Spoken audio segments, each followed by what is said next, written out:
স্মরণ চিনি কিনা। আগে যদি আমরা স্মরণের কথা চিন্তা করি, স্মরণ চিনি কিনা, স্মরণ।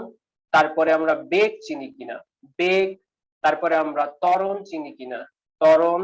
এই ত্বরণের বিভাগ আমরা চিনি কিনা, এগুলো যদি আমরা ঠিকঠাক মতো চিনতে পারি, তাহলে আমার মনে হয় যে এখানে যে ইনিশিয়াল কথা যেগুলো আছে সেগুলো শেষ হয়ে যাবে।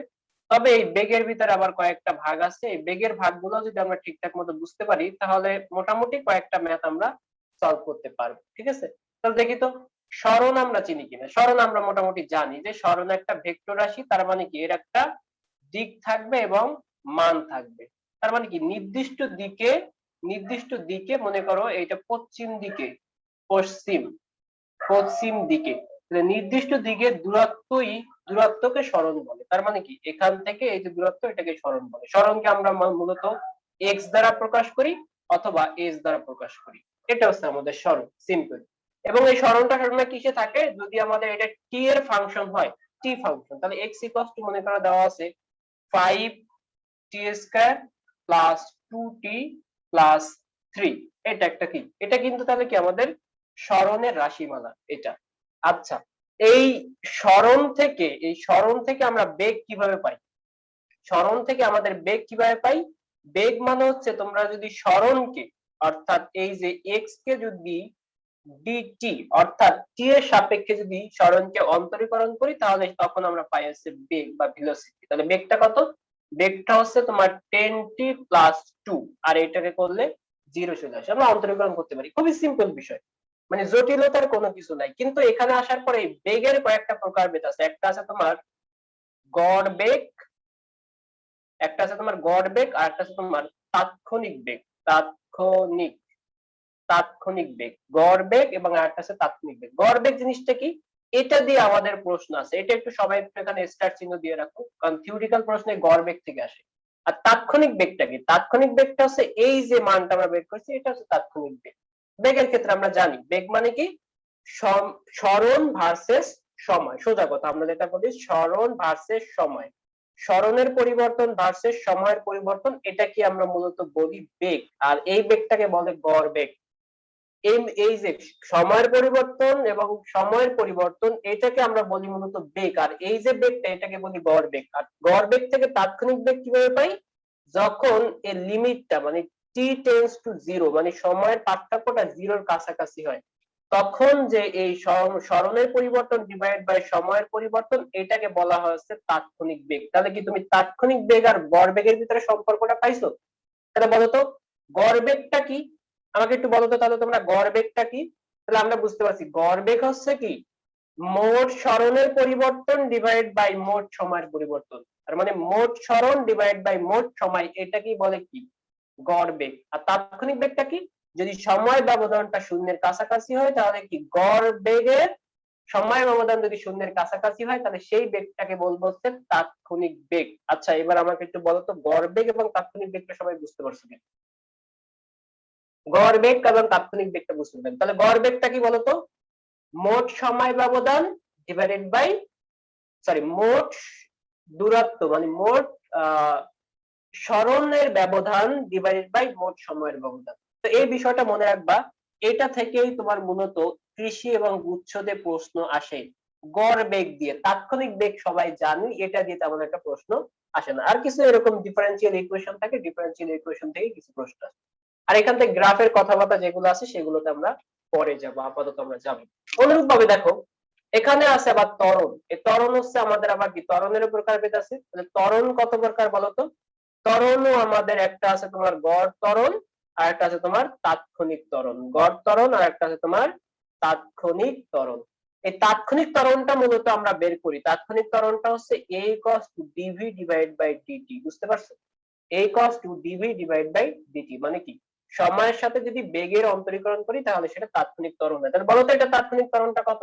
এটা তাৎক্ষণিক ত্বরণটা হচ্ছে তাহলে 10 প্লাস 0, তার মানে ত্বরণটা হচ্ছে 10 metre per second, metre per second square. এগুলো তো আমরা এককগুলো যেগুলো আমরা জানি, তাই না?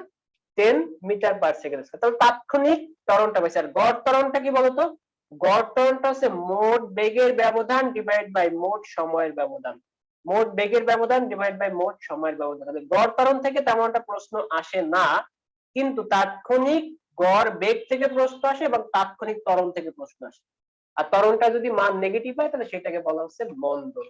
এইটুকু হচ্ছে আমাদের পার্থক্য। দেখো তাহলে আমরা সরণ, বেগ এবং ত্বরণ এই বিষয়গুলো আমরা ক্লিয়ারলি বুঝছি কিনা এবং ডিফারেন্সিয়াল ফাংশন গুলো আমরা ঠিকঠাক মতো বুঝছি কিনা। দেখো তো তোমাদের কিন্তু প্রথম অবস্থায় কিছু মান তোমাদের দিছি, সেগুলো তোমরা অনেকে ম্যাথ সলভ করছো, এখান থেকে আস্তে আস্তে করে আসবে, কোনো সমস্যা নেই, আমি দেখাই দিব এগুলো। আচ্ছা ঠিক আছে, যদি কারো কোনো প্রশ্ন থাকে এখানে বলে দেবো। তাহলে আমাদের লাগবে কি, গড় বেগটা লাগবে এখান থেকে, এটুক জাস্ট মনে রাখবা যে আমাদের গড় বেগটা ঠিকঠাক মতো লাগবে, ঠিক আছে। এখন দেখো তুমি বললা যে তোমাকে আছে আমি একটা ফাংশন দিলাম, সেটা হচ্ছে টি এর ফাংশন, যে x ইকুয়ালস টু xt, এখানে দেওয়া ছিল হচ্ছে 5t² প্লাস 2t প্লাস 3। এটা একটা কি আছে, এটা হচ্ছে তোমার সরণের ফাংশন। কি এটা, এটা হচ্ছে সরণ। কিন্তু তোমাকে এখন দেওয়া আছে যে ত্বরণের মানটা দেওয়া আছে, মনে করো ত্বরণের মানটা দেওয়া আছে 7, ত্বরণের মানটা দেওয়া আছে 7 মিটার পার সেকেন্ড স্কয়ার। সরণের মানটা দেওয়া আছে মানে ত্বরণের মানটা 7 মিটার পার সেকেন্ড স্কয়ার, এটা তোমার দেওয়া আছে। এখন তোমাকে এটা কি, এখন তোমাকে এখান থেকে বের করতে হবে তাহলে এটা সরণের ফাংশনটা কি, তাহলে সরণ ফাংশন, তাহলে সরণের ফাংশনটা কি এখান থেকে বের করতে হবে। এটা কিন্তু তোমাদের একটা প্রশ্ন ছিল আজকে, যে তোমাদের প্রি যে ইটা ছিল, অনুশীলনটা ছিল, সেখানে আমি এরকম একটা দিতাম যে সরণের ফাংশনটা কি, তাহলে তোমরা বের করতে পারো সরণের ফাংশন কি। তাহলে আমরা জানি কি, আমরা জানি যে ত্বরণ ইকুয়ালস টু লেখা যায়, ত্বরণ equals to a equals to লেখা যায়, সরি আমার কলমে কালি শেষ হয়ে গেছে, এক মিনিট, a ইকুয়ালস টু লেখা যায় dv ডিভাইডেড বাই dt, এটা লেখা যায়, ঠিক আছে। অর্থাৎ তাহলে এখান থেকে তাহলে আমরা দেখতে পারবো dv cos টু লেখা যায় a dt। চাইছে কি বলতো, চাইছে কিন্তু আমাদের সরণের ফাংশন। কিসের ফাংশন, সরণের ফাংশন। তাহলে এখন দেখো তো সরণের ফাংশনটা আমরা কিভাবে বের করব। এখন দেখো এই যে dv, আমরা আবার জানি কি, আমরা আবার একটা জিনিস জানি যে v cos টু কি লেখা যায়, v cos টু লেখা যায় dx divided by dt, dx divided by dt, এটা আবার কিন্তু আমাদের লেখা যায় dx ডিভাইড বাই dt। তাহলে এখন দেখো এখানে dt সমান সমান আবার লেখা যায়, dt সমান সমান লেখা যায় dx ডিভাইডেড বাই v। তার মানে দেখো এখানে আছে dv cos টু a, আর এটুকুর পরিবর্তে লেখা যায় dx ডিভাইডেড বাই v লেখা যায়, অর্থাৎ এখানে লেখা যায় v dv cos to a dx। তাহলে দেখো এখান থেকে কিন্তু আমরা সরণের ফাংশনটা পেয়ে যাচ্ছি, বেগের ফাংশনগুলো আমরা পেয়ে যাচ্ছি। তুমি যে কোনো একটা থেকে আরেকটা কনভার্ট হতে পারো, যদিও এখান থেকে আমাদের ক্লিয়ারলি আসে নাই, আমরা সরণের ফাংশনটা আগে না লিখে বেগের ফাংশনটা আগে লিখতে হয়, সরি আমি একটু এটা মুছে দিলাম। আমরা এটুকু তো আমরা মোটামুটি শিখছি। তাহলে আমি সরণের ফাংশনটা না, আগে আমি বেগের ফাংশনটা বের করবো, এখান থেকে বেগের ফাংশন। তাহলে বলতো বেগের ফাংশনটা কি আমরা এখান থেকে বের করতে পারবো না, এখন জাস্ট ইন্টিগ্রেট করে দেবো, ইন্টিগ্রেশন, এখানে ইন্টিগ্রেশন। তাহলে এখন ইন্টিগ্রেশন এবং ডিফারেনশিয়াল কাটা গেলে তাহলে এটা আছে বেগ v cos টু, তাহলে এই এর মানটা কত 10 dt ইন্টিগ্রেট। তাহলে এটাকে যদি আমরা করি তাহলে দেখো এখানে v, আর এখানে আসবে কি বলতো, যদি আমরা 10, এখানে কি আছে 10 ধ্রুবক, আর এখানে আছে কি তাহলে ইনটু t, তাহলে 10t, তাহলে v cos টু আমাদের আসতেছে কত 10t plus c, right, plus c, এই পর্যন্ত আমরা রেখে দিলাম। আচ্ছা তাহলে এটা কিন্তু বেগের ফাংশন গেল। এখন বেগের ফাংশন থেকে আমরা সরণের ফাংশন বের করতে হবে, তাহলে সরণের ফাংশনটা কত বলতো, সরণের ফাংশনটা তাহলে কত হবে বলতো দেখি। সরণের ফাংশন তাহলে আমরা জানি কি, এই v cos টু, তাহলে v এর মানটা কত পাইছি, v এর মানটা পাইছি 10t প্লাস c, এটা পাইছি, এটা v এর মান। তাহলে আমরা জানি আবার যে dx equals to dx divided by dt equals to লেখা যায় v, অর্থাৎ dx equals to লেখা যায় v dt। জাস্ট আমরা একটার সাথে একটা তুলনা করে দিলাম। এখন বলো তো তাহলে এখান থেকে যদি আমরা ইন্টিগ্রেট করি, ইন্টিগ্রেট করলে x d কাটা যায়, তাহলে x, এই যে দেখো আমরা সরণ পেয়ে গেছি, তাহলে সরণ x equals to, তাহলে এখানে কত আসবে, x equals to আসবে 10t প্লাস c, আর এখানে হচ্ছে কত dt, এটা ইন্টিগ্রেশন। এখন বলো তো 10t কে ইন্টিগ্রেশন করলে কত আসবে, 10t কে ইন্টিগ্রেশন করলে কত আসবে এখান থেকে বলো তো। তাহলে এখন দেখো তো এখান থেকে তাহলে xt, অর্থাৎ সরণের ফাংশনটা তাহলে কত আসতেছে, 10t কে ইন্টিগ্রেশন করলে আসবে এখানে 10 তো থাকবে t² ডিভাইডেড বাই 2 ইনটু এবং সিটি এখানে থাকবে সি ইন্টু টি, তারপরটা কত থাকবে প্লাস টি, ঠিক আছে, প্লাস টি না সরি প্লাস সি। এইটা হচ্ছে আমাদের কি সরণের ফাংশন। দেখো তোমাদেরকে মাঝে মাঝে না এখানে কিন্তু a সমান সমান 7 দেওয়া ছিল, আমি ধরছি কত, আমি 10 ধরছিলাম। আচ্ছা তুমি 10 ধরেই করো, 7 না ধরে 10 ধরেই করে যাও, 10 মিটার পার সেকেন্ড। দেখো না এখানে কিন্তু তাহলে দেখো এখানে কিন্তু তোমার ধ্রুবক আসছে কয়টা, দুইটা, মানে সিটি প্লাস আবার সি, সিটি প্লাস সি। তো তোমার যখন এই বিষয়গুলো থাকে যে তোমার ত্বরণের মান দেওয়া আছে, তাহলে সেখান থেকে সরণের সমীকরণটা চাই। তো দেখো তো তোমরা সরণের সমীকরণটা কি বের করতে পারবা না? ওকে এনিওয়ে আমি এখানে 10 ধরে করছিলাম, আমি এখানে ভুলে গেছি, তোমরা তো আমাকে বলেও দিতে পারতো যে ভাই ওখানে 7 আছে, 7 থাকলে 7 দিয়ে দিলে, তাহলে এখানে আর কি 7/2 হতো জাস্ট, আর কিছুই না। তার মানে কি 5t square plus CT plus C. দেখো তো ঠিক আছে কিনা সবার জন্য, সবার জন্য এটা ঠিক আছে কিনা দেখো। এই যারা ফেসবুক লাইভে আছো তারা কোনো কমেন্ট করতেছে না কেন? 6 জন দেখতেছো এখন পর্যন্ত কিছুই বলতেছো না, ঠিক আছে। এখন কিন্তু তুমি যে কোনো ধরনের সমীকরণে যেতে পারবা, খুব বেশি কঠিনের দরকার নাই, এইটুকুই কঠিন। পরবর্তীতে আমাদের ইঞ্জিনিয়ারিং এ আর একটু কঠিন থাকে, এইটুকুই কঠিন। এখান থেকে যে একটা থেকে যদি তুমি আরেকটায় যেতে পারো, তোমার ভার্সিটি গুলোতে তোমাকে জাস্ট এইটুকু নলেজ তোমার আছে কিনা সেটা জাস্ট তারা পরীক্ষা করবে, আর কিছুই করবে না, ঠিক আছে। তাহলে আমরা দেখো তো বেগ, সরণ এবং ত্বরণ সম্পর্কিত যে ঝামেলাগুলো ছিল এগুলো আমরা মিলাইতে পারছি। আচ্ছা, তো আমরা একটু থিওরি দেখলাম, এখন আমরা একটু দেখি যে আপাতত এরকম বেসিক থেকে ত্বরণ, সরণ, বেগ, এই বেসিক থেকে আমাদের কি কি ধরনের প্রশ্ন আছে, আমরা সবাই একটু প্রশ্নগুলো সলভ করব এবং সাথে সাথে তোমরা কিন্তু অ্যান্সার গুলো দিয়ে দিবা, ঠিক আছে। সবাই আমরা একটু প্রশ্নগুলো সলভ করার চেষ্টা করব, দেখি কোথায় আছে, এই তো পাইছি। হ্যাঁ, সবাই অ্যান্সার দিবা, একদম সবাই। আস্তে আস্তে আমরা সলভ করবো, এত তাড়াহুড়োর কোনো দরকার নেই, আমাদের শেষ হয়ে যাবে। আমি সবসময় বলি যে শিক্ষার ক্ষেত্রে তাড়াহুড়োর কোনো দরকার নেই, এতদিনের ভিতরে শেষ করতে হবে এই সেই হ্যান ত্যান ওরকম কিছু না। পড়তে থাকবা দেখবে এক সময় তোমার সলভ হয়ে গেছে সবকিছু। আচ্ছা দেখো, প্রথম প্রশ্নটা এখানে বলছে যে বস্তুর অবস্থান বা গতি বর্ণনাতে স্থানাঙ্ক ব্যবস্থা গ্রহণ করা হয় তাকে কি বলে? এটা আমরা সবাই জানি, কি বলতো? স্থানাঙ্ক না কি? হ্যাঁ, নির্দেশ বিন্দু নাকি স্থানাঙ্ক কাঠামো বা প্রসঙ্গ কাঠামো, রাইট? আমরা তাহলে এটাকে বলি কি প্রসঙ্গ কাঠামো, এটা আমরা কিন্তু সবাই জানি। তাহলে এই এই যে আমাদের এই বি আনসার, ঠিক আছে। আচ্ছা এবার বলছে যে একটি বস্তুর বক্রপথের গতিশীল, এই যে একটি বস্তু বক্রপথে ভি সমদ্রুতিতে গতিশীল বক্রপথে, এক্ষেত্রে বস্তুটির ত্বরণ অসম, বস্তুটির ত্বরণ সুষম, বস্তুটির ত্বরণ নেই এবং কোনটি নাই। বলতো কি হবে, বলতো কি? এই বস্তুটির ত্বরণ নেই, বক্রপথে ভি বেগে গতিশীল, বলতো কি বস্তুটির ত্বরণ নেই? কয় কি বস্তুটির ত্বরণ সমদ্রিতে গতিশীল, বস্তুটির ত্বরণ নেই।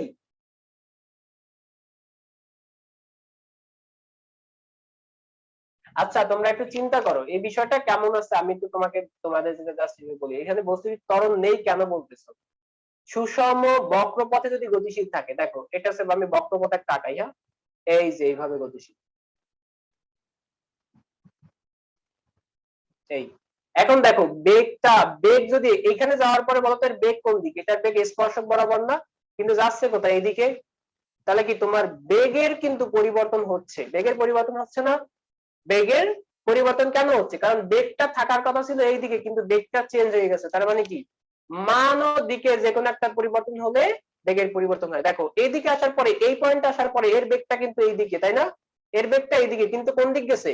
এ কিন্তু ঘুরে আবার এই দিক গেছে। তাহলে বলতো এখানে কি ত্বরণ থাকবে না?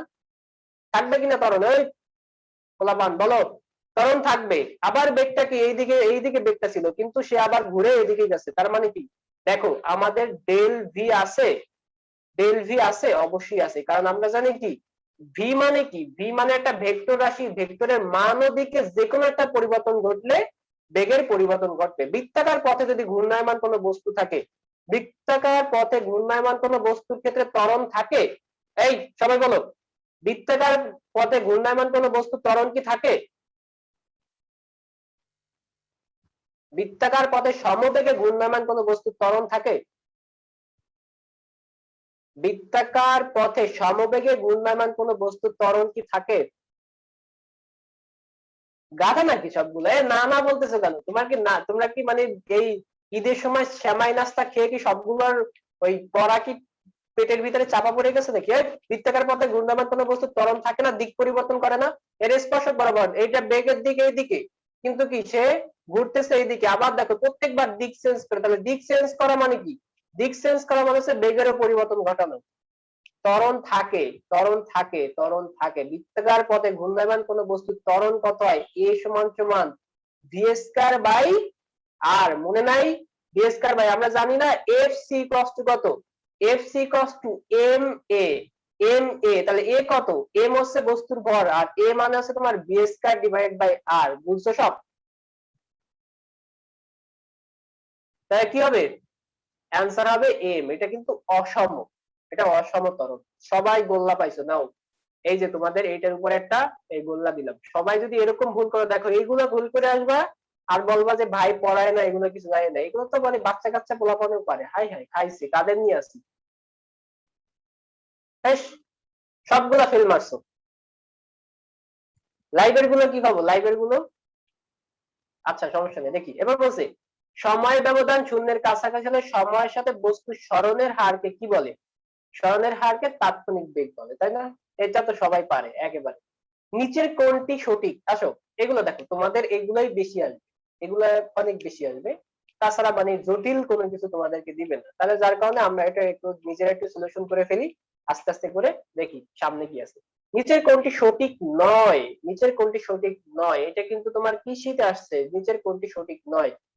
দ্রুতি সর্বদা ধনাত্মক। আচ্ছা, দ্রুতি কি সর্বদা ধনাত্মক হয়? বস্তু সমবেগে চলে তার ত্বরণ থাকতে পারে, পারে, এটা কিন্তু সঠিক, তাই না? সমবেগে চলে তার ত্বরণ থাকে না, এটা এই যে সমদ্রুতিতে চলে কি ত্বরণ ছিল না? ছিল? তাহলে কি ত্বরণ থাকতে পারে যদি সেটা বক্র পথে হয়। রাধা, এটাও সঠিক, এটাও সঠিক, ধনাত্মক। দ্রুতি মানের পরিবর্তনে, দ্রুতির মানের পরিবর্তনে ত্বরণের পরিবর্তন হয়, এটাও সঠিক। বস্তু সমদ্রুতিতে চললে তার ত্বরণ থাকতেও পারে, সমদ্রুতিতে চললে। ও আচ্ছা, সমবেগে চললে থাকবে না, তাহলে বি আনসার। ঠিক আছে, বি আনসার। সমবেগ, সমবেগ বলছে, দ্রুতি না, সমবেগ। তাহলে সমবেগ মানে কি? সমবেগ মানে হচ্ছে তোমার, সমবেগ কখন হবে? যখন তোমার বেগের মান, মানও থাকবে, মান ও দিক সেম, মান ও দিক সেম থাকলে সেটাকেই বলে সমবেগ। আর সমদ্রুতি বলতে বোঝানো হচ্ছে শুধু মানের পরিবর্তন থাকবে, বেগের পরিবর্তন থাকবে না। তাহলে অ্যান্সার হচ্ছে বি। বাহ, যারা প্রথমে অ্যান্সার দিছিল তারা হুদে একটা ঝাড়ি খেলাম। ওকে, ঝাড়ি ব্যাগ দাও, আমাকে ব্যাগ দিয়ে দাও ঝাড়ি, দেখি কে পারো। ওকে, এখন দেখো, অতি অল্প সময়ে কোনো গতিশীল বস্তু সরণ ব্যয়িত সময়ের ভাগফলকে কি বলে? যা বলে বলুক গি, এগুলো নিয়ে ভাবার দরকার নেই। পরম গতিশীল প্রসঙ্গ বস্তুর সাপেক্ষে কোনো বস্তুর গতিকে কি বলে? তোমরা সব জানো। আর এই যে বিষয়গুলো আছে এগুলো পরে দেখবা। এই লাস্ট একটা আমাদের একটা ম্যাথ আছে, ম্যাথটা লিখতে দিয়ে আসি। হতে পারে না, হতে পারে না। সমবেগ, সমবেগ যখন বলবে, সমবেগ, বেগ মানে কি? সমবেগ যদি তোমাকে বলে সমবেগ, তার মানে কি হবে বলতো? সমবেগ মানে হচ্ছে তোমার মান ও দিক অপরিবর্তিত, মান ও দিক অপরিবর্তিত, বুঝছো? আর যদি বলে সমদ্রুতি, যদি এখানে বলে সমদ্রুতি, দ্রুতি মানে কি? দ্রুতি মানে হচ্ছে তোমার মান সেম কিন্তু দিক পরিবর্তনশীল। ঠিক আছে, ওকে। নাও তাহলে এইটা মোটামুটি তোমরা যেগুলো আছে এগুলোকে তোমরা নিজেরা সলভ করে নিও, এতগুলো প্রশ্ন সলভ করার সময় হবে না। তো পরবর্তীতে আমরা আসি এটা গড় বেগ। তাহলে গড় বেগ নিয়ে আমি কিছুক্ষণ আগে কথা বললাম না? বলতো গড় বেগ মানে কি? একটু গড় বেগের এখানে একটু আমরা এখান থেকে সলিউশনে নিয়ে আসি। গড় বেগ মানে কি?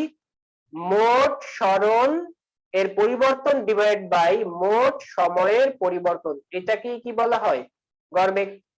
মোট এটা গড় বেগের চিহ্নটা হচ্ছে এরকম থাকে, মোট সরণ ডিভাইড বাই মোট সময়ের পরিবর্তন, গড় বেগ। এইবার আসো, খুব ভালো একটা প্রশ্ন, এটা বিজ্ঞান প্রযুক্তিতে আসছে মেবি, যে একটি গাড়ি প্রথম এক্স মিনিটে, তার মানে কি সময় ওয়াই কিলোমিটার যায়, পরবর্তী ওয়াই মিনিটে এক্স কিলোমিটার যায়, গাড়িটির গড় দ্রুতি কত, গড় দ্রুতি বা বেগ কত, কত কত বলো বলো বলো। তাহলে y kilometre plus x kilometre, y kilometre plus x kilometre, তাহলে অ্যান্সার কোনটা হবে?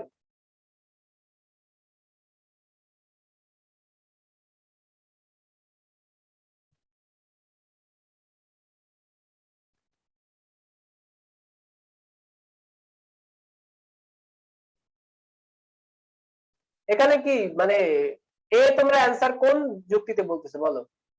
এখানে তো আছে এক্স ওয়াই, তাই না? এক্স ওয়াই মানে কি সময় দুইটা গুণ, আর এখানে আছে দূরত্ব দুইটা যোগ। দূরত্ব দুইটা যোগ হবে, তার মানে কি এটা ওয়াই প্লাস এক্স মানে হচ্ছে মোট সরণ, রাইট, মানে মোট দূরত্ব ডিভাইড বাই মোট সময়। তাহলে মোট সময় কত?